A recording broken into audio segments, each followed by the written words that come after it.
আসসালামু আলাইকুম দর্শক, স্বাগত জানাচ্ছি। কতটা ভয়ঙ্কর এই একটি রিপোর্ট না জানলে হয়তো আপনি সেটা বিশ্বাস করবেন না।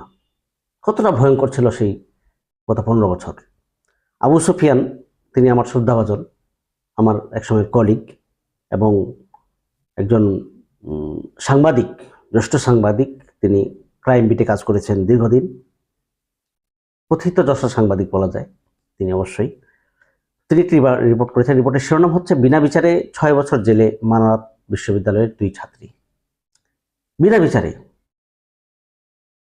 এবং সাবহেডারে বলা হচ্ছে নীলুফার ভিলাই জঙ্গি নাটকের নেপথ্য কাহিনী। আমরা একটু রিপোর্টটা পড়ে আসি, তাহলে হয়তো বিষয়টা ক্লিয়ার হয়ে যাবে। রিপোর্টে বলা হচ্ছে জেএমবি সংশ্লিষ্টতার অভিযোগে পুলিশের সাজানো মামলায় গত 6 বছর ধরে বিনা বিচারে নরসিংদী কারাগারে বন্দী রয়েছেন মানারাত বিশ্ববিদ্যালয়ের ফার্মেসি বিভাগের 2 ছাত্রী।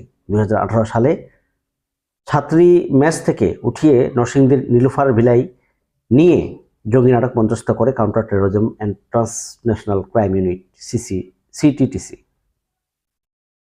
কত বড় ভয়াবহ ঘটনা! ওই 2 ছাত্রীর মধ্যে মানারাত বিশ্ববিদ্যালয়ের ফার্মেসি বিভাগের অনার্স ফাইনাল ইয়ারের ছাত্রী খাদিজা পারভিন ওরফে মেঘনা থাকতেন মানারাত বিশ্ববিদ্যালয়ের সামনেই একটি মেসে। অপর ছাত্রী ইসরাত জাহান ওরফে মৌসুমী ওরফে মৌ তার বাবা, মা ও ভাইদের সঙ্গে মিরপুরের একটি ভাড়া বাসায় থাকতেন।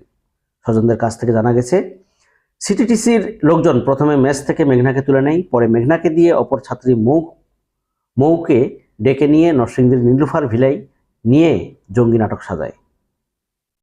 ভাবা যায় মানে কতটা প্ল্যানিং করে একটা জায়গা থেকে 2জন ধার্মিক ছাত্রীকে নিয়ে নরসিংদীতে নিয়ে যাওয়া হলো, তাদেরকে সেই জঙ্গি সাজিয়ে অ্যারেস্ট করে তারপর তাদেরকে এখন পর্যন্ত তারা কারাগারে। এখন পর্যন্ত সরকারের কারো কোনো মাথায় নাই জিনিসটা। আমি আশা করব উইথিন 24 আওয়ার্স তাদের ব্যাপারে সরকার, আদালত ব্যবস্থা নিয়ে তাদেরকে মুক্ত করবে। প্রশাসন কি বলছিল, তখনকার বিশ্ববিদ্যালয়ের প্রশাসন কি বলছিল, ওটা একটু শুনে আসি, আমরা দেখে আসি। সেটা হচ্ছে ওই 2 ছাত্রীকে তথাকথিত ইসলামী জঙ্গি সাজানো হয়, এটা বিশ্ববিদ্যালয়ের শিক্ষকদের মতে। তারা বলছে ওই 2 ছাত্রীকে তথাকথিত ইসলামী জঙ্গি সাজানো হয় মূলত মানারাত বিশ্ববিদ্যালয় সহ বিভিন্ন বিশ্ববিদ্যালয়ের নারী শিক্ষার্থীদের ইসলামের প্রতি ঝুঁকে পড়ার প্রবণতা রোধ করতে এক ভীতিকর পরিবেশ সৃষ্টিই ছিল সেকুলার শেখ হাসিনা সরকারের উদ্দেশ্য। এবং এই ঘটনায় কারা জড়িত ছিল, পুলিশের কারা মাস্টার মাইন্ড, সেই 2জনের নামও কিন্তু রিপোর্টে বলা হয়েছে।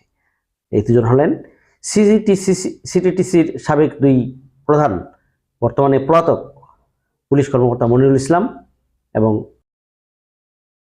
আমি আশা করব উইথিন 24 আওয়ার্স তাদের ব্যাপারে সরকার, আদালত ব্যবস্থা নিয়ে তাদেরকে মুক্ত করবে।